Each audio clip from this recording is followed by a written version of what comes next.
En ce dimanche 12e après la Pentecôte, où nous fêtons Saint Fiacre, notamment ermite, l'Église nous fait entendre, comme cela arrive plusieurs fois dans l'année, l'évangile du jeune homme riche. C'est un évangile qui est rapporté, enfin plutôt c'est un fait historique rapporté à la fois par Saint Luc, par Saint Marc et par Saint Matthieu. Ce que Saint Marc ajoute à cet évangile que nous venons d'entendre, donc ce jeune homme riche qui vient voir Jésus, qui se prosterne devant lui et qui lui dit « Bon maître, que dois-je faire pour avoir la vie éternelle ?» Ce que nous ajoute l'évangile de Saint Marc, c'est que en le regardant, Jésus l'aima. Donc c'est un jeune homme qui sincèrement se demande que faire pour avoir la vie éternelle. Et il a bien senti que dans le Christ, il avait un maître qu'il pouvait écouter, qu'il devait écouter et qui serait sans doute justement celui qui pourrait le mener à Dieu et à la vie éternelle. Et le Christ lui répond « Pourquoi m'appelles-tu bon ?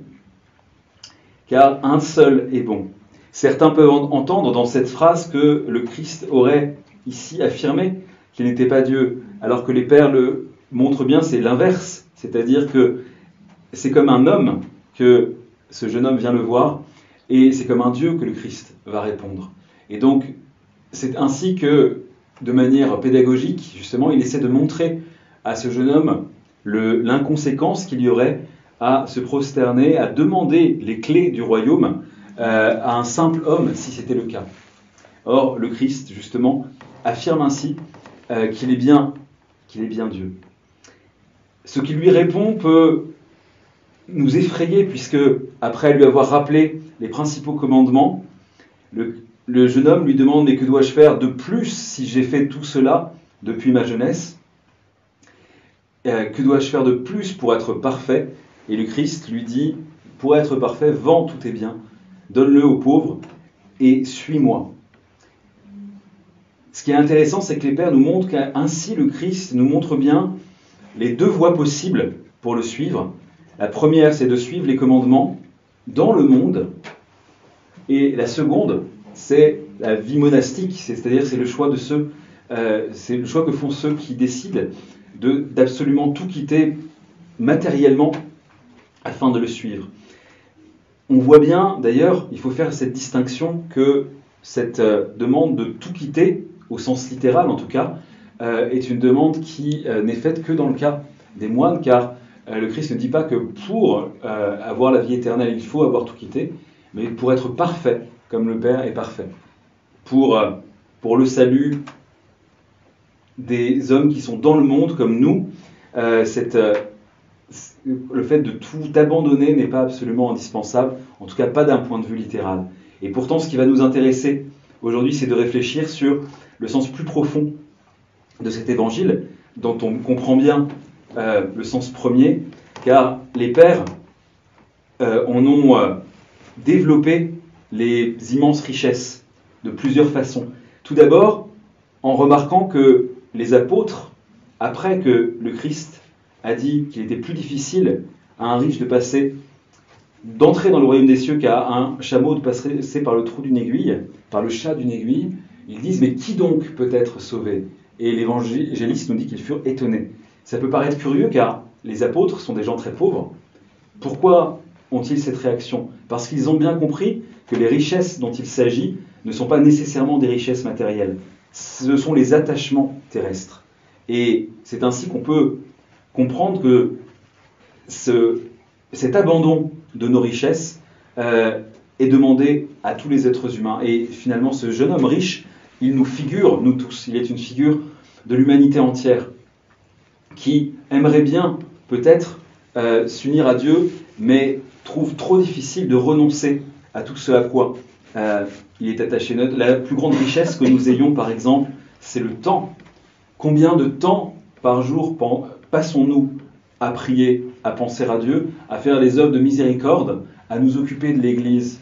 Un temps absolument infime par rapport à celui que nous passons à faire à poursuivre d'autres buts, comme s'il y avait d'autres buts que Dieu.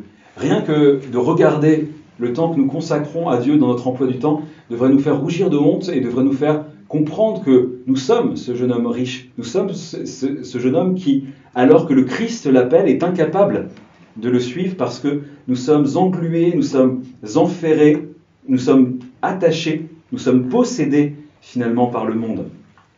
Les pères disent bien que le mauvais riche, c'est celui que sa richesse possède et qui ne possède pas sa richesse.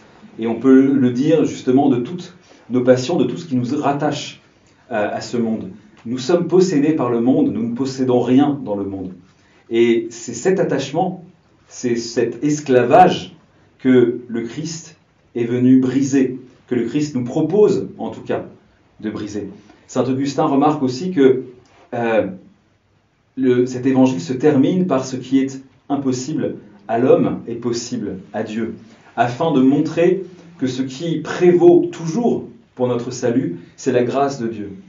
Nous pouvons essayer de faire des efforts, nous pouvons essayer de marcher dans la voie droite, nous pouvons tenter justement de suivre les commandements, mais sans la grâce de Dieu, nous ne réussirons à rien. Les pères nous montrent aussi, nous disent aussi que ce jeune homme, sans doute est-il sincère, bien que Saint Jérôme ait une interprétation différente. Il se demandait s'il n'était pas justement là pour tenter le Christ, s'il n'était pas hypocrite. La plupart des pères pensent que non, qu'il était sincère, et pour autant, les pères nous disent, mais c'est terrible, ce jeune homme qui dit, j'ai depuis ma jeunesse, accompli tous les commandements.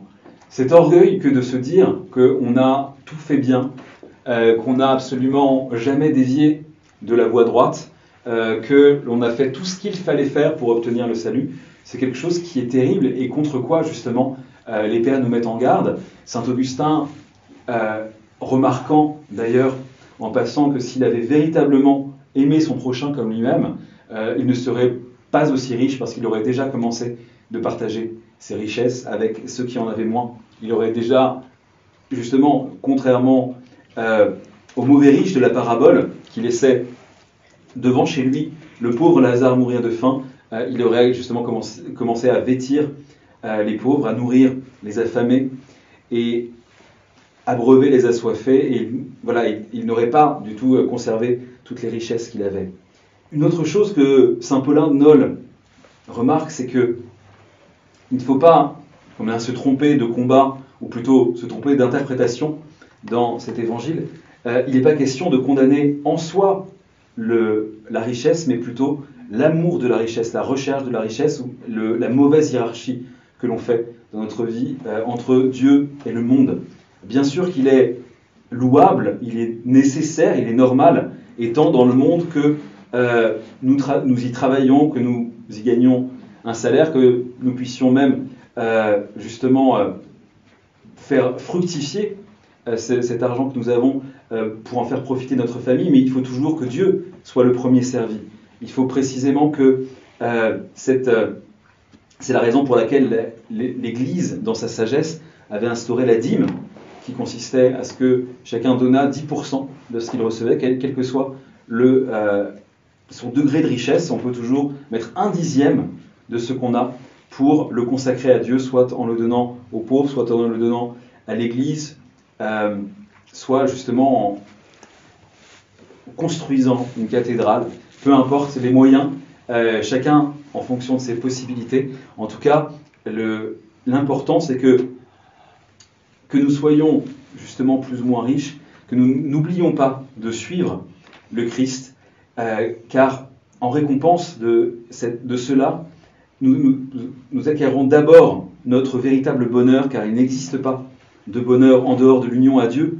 Tu nous as fait pour toi, Seigneur, et nous n'avons de repos qu'après t'avoir trouvé. Et ainsi nous pourrons, dans ce royaume que ce jeune homme riche recherche, et auquel ce jeune homme riche peiné, justement, finit par renoncer, nous serons comme les apôtres avec le Seigneur sur des trônes de gloire, et ainsi nous pourrons, pour l'éternité, glorifier le Père, le Fils et le Saint-Esprit. Amen. Amen.